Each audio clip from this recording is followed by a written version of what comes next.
A chef is furious. His hands are shaking.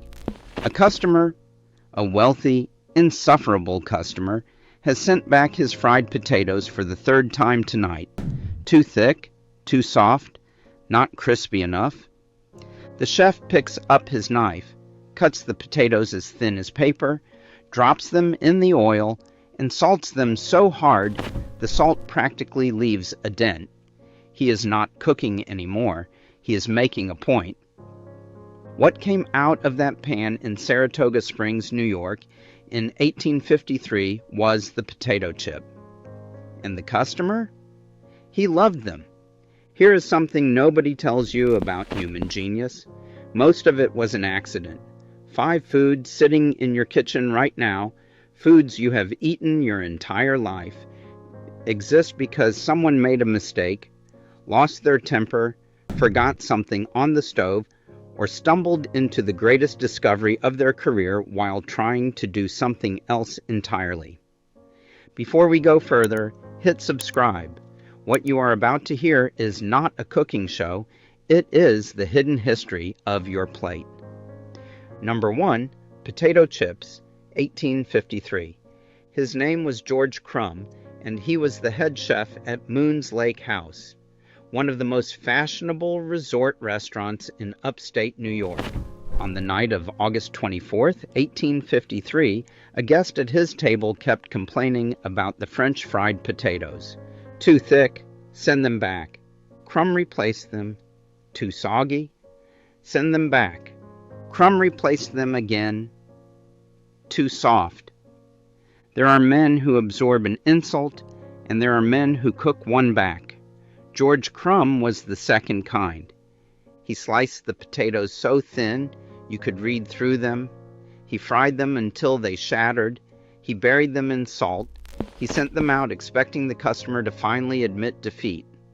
The customer ate every one, asked for more, told everyone he knew. Within a year, Crumb put a basket of his paper-thin fried potatoes on every table as a house specialty. He called them Saratoga chips. By the 1880s, they were being packaged and shipped across New England.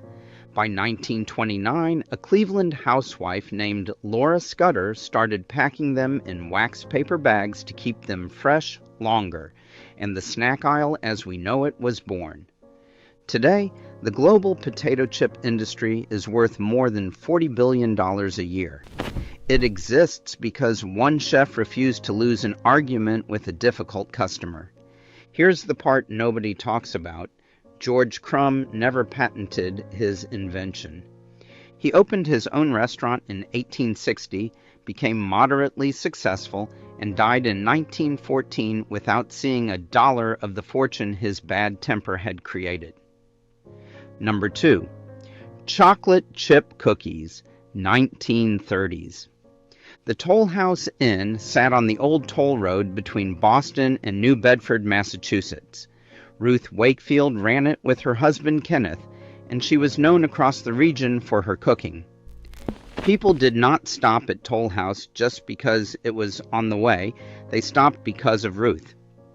One afternoon in the 1930s, the exact year is disputed, Ruth was making a batch of butter drop dew cookies, a colonial-era recipe that called for baker's chocolate, melted down smooth, and folded into the batter. She reached for her baker's chocolate and found she was out.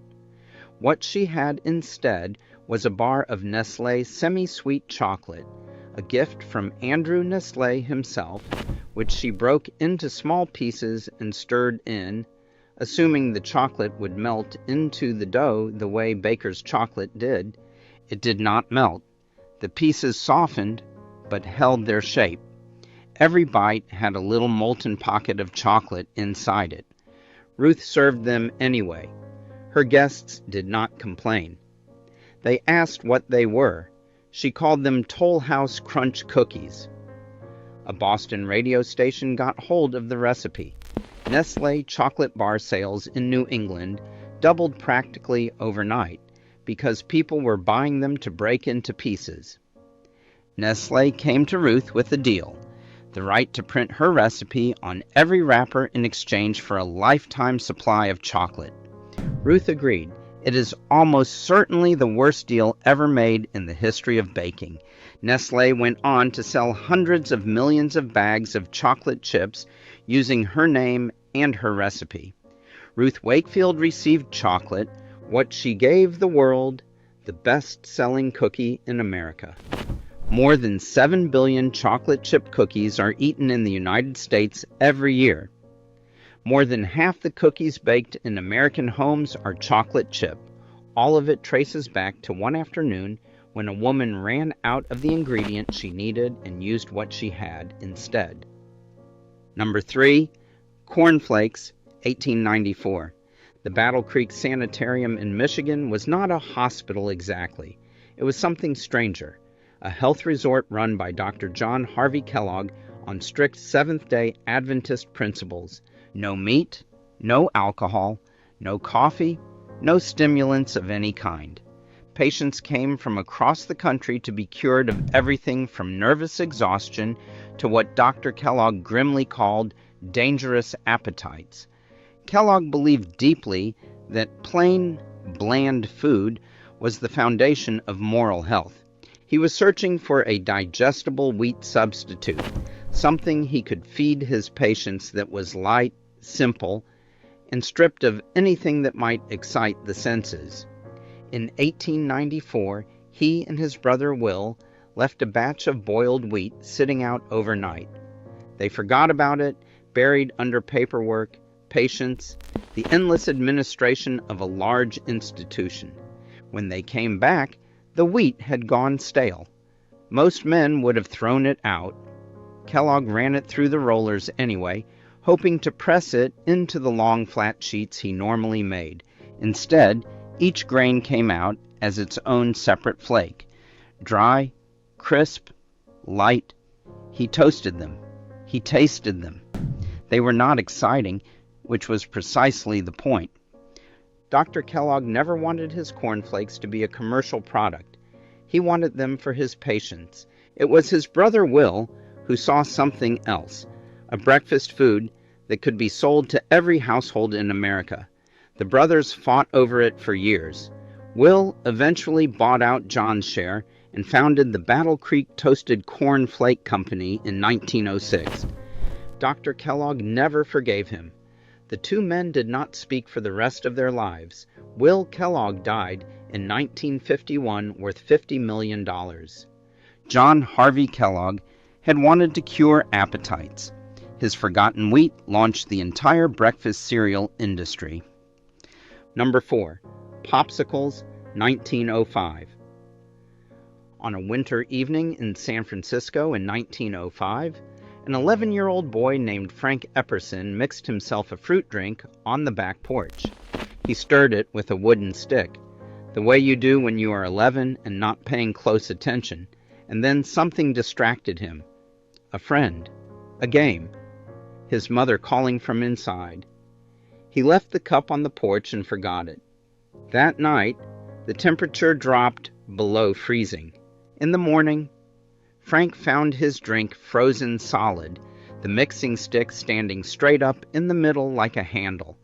He pulled it out by the stick and put it in his mouth. He was 11. He thought it was the best thing he had ever tasted. He showed his friends. They agreed. He called it an epsicle, part ep for Epperson, part sicle for icicle, and promptly forgot about it for 18 years. In 1923, Frank was a grown man with children of his own. His kids kept asking him to make them more epsicles. He finally realized other people's children might want one too. He filed a patent, renamed the product the Popsicle. His kids had started calling it Popcycle, and the name stuck, and began selling them at Neptune Beach Amusement Park in Alameda, California. They sold out every day. Within 2 years, Frank had sold the rights to a lemonade company for what the records show was a modest sum. He needed money. It would later be described as one of the most expensive mistakes in food business history. Americans eat more than 2 billion popsicles every year. The brand is now owned by Unilever. Frank Epperson, who invented it at 11 years old on a cold San Francisco night by accident, spent the rest of his life watching other people make money from his forgotten cup. Number 5. Cheese. Every story on this list happened within living memory of someone alive today. This one happened thousands of years ago, and we are still eating the result. Somewhere in the ancient Middle East, the precise location is lost, but the evidence points to the Fertile Crescent, modern-day Iran, or Turkey, or Iraq. A traveler carried milk in a pouch made from the stomach of a young ruminant animal, sheep, goat, calf. The lining of these stomachs contains rennet, a complex of enzymes that causes milk to coagulate. As the traveler walked, the milk sloshed against the stomach lining in the heat. By the time he stopped to drink, the milk had separated into two things: a thin, watery liquid and something soft, white, and solid that had never existed before. He tasted it anyway, which tells you something profound about hunger and about human curiosity and about how civilization actually gets built, not by caution, but by someone looking at something strange and unknown and deciding to put it in their mouth. What he had made was the first cheese, and because it kept longer than milk, traveled easier, and tasted unlike anything in the known world, the accident became a technology. Humans began deliberately curdling milk. They discovered that different stomachs, different temperatures, different times, and different caves produced different results. Some were soft and fresh, some hardened into something you could carry for months, some grew molds that turned out to be sublime.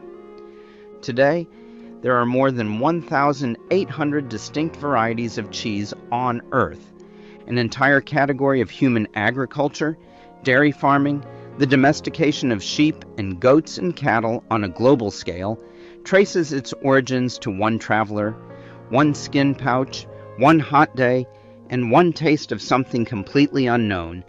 We do not know his name. We do not know where exactly he walked. We only know that he did not throw it away. A furious chef, a missing ingredient, a forgotten batch of grain, an 11-year-old who got distracted, a traveler with a skin pouch and 10,000 years of hunger. None of them set out to change the world. Most of them did not even realize what they had done until much later, and some of them never profited from it at all. George Crumb died without a patent. Ruth Wakefield settled for chocolate. Frank Epperson watched strangers get rich from his childhood accident. The man who made the first cheese cannot even leave a name behind the next time you open a bag of chips, or pull apart a warm cookie, or crack open a cold popsicle on a summer afternoon.